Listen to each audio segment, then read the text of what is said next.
بسم الله الرحمن الرحیم. هیله ده چې روغ او جوړ او د صحت جامې به مو په تن وي. وروڼو، موږ او تاسې د انګلیسي انلاین زده کړه کوو. نو د انګلیسي لومړۍ ابتدا د انګلیسي الفبا ده یا د انګلیسي ای بي سي ده چې موږ او تاسې ورته وایو. په انګلیسي کې دوه ډوله الفبا ده چې یو غټه ده او بله کوچنکه ده.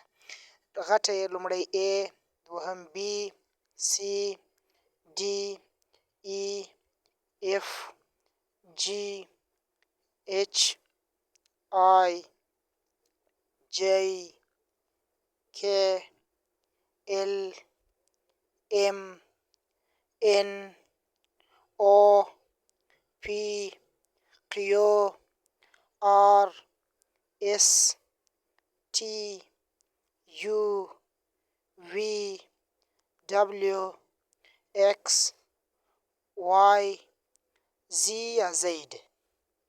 دغه توري وروڼو د انګلیسي غټه الفبا ده چې د انګلیسي په کتابچه کې په درو لوړو کې لیکل کېږي.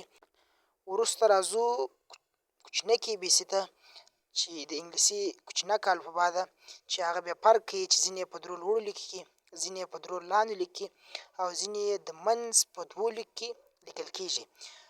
د غټې په ادامه کوچنکې بي سي وایو چې کوچنکې بي سي څنګه ویل کېږي: A، B، C، D،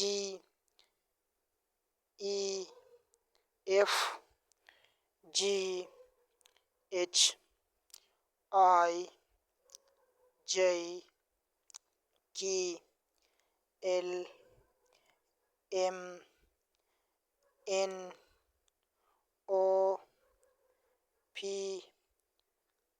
Q، R، S، T، U، V، W، X، Y، Z.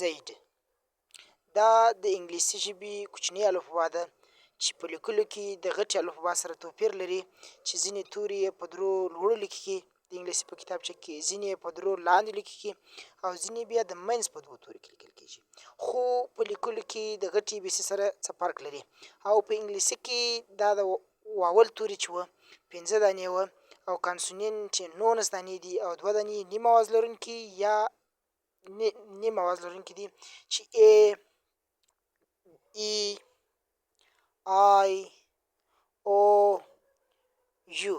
دا 5 واول توري دي یا اواز لرونکي توري دي چې په انګلیسي کې دغه 5 اواز لرونکي توري دي، یعنې هم خپل اواز لري هم بل شي ته اواز ورکوي. W، Y چې Y په سره خط کې او W دا بیا نیم اواز لرونکي دي چې نیم اواز لري او نیم اواز نه لري، یعنې ځینې وخت نیم اواز لري چې W د و په رقم ویل کېږي او Y د ی په رقم ویل کېږي او ځینې وخت بیا اواز یې په ځینو توري کې نو په دې نیم اواز لرونکي ورته وایي، یعنې ځینې وخت اواز لري او ځینې وخت اواز نه لري. چې دا زموږ او ستاسې د انګلیسي لومړی درس و.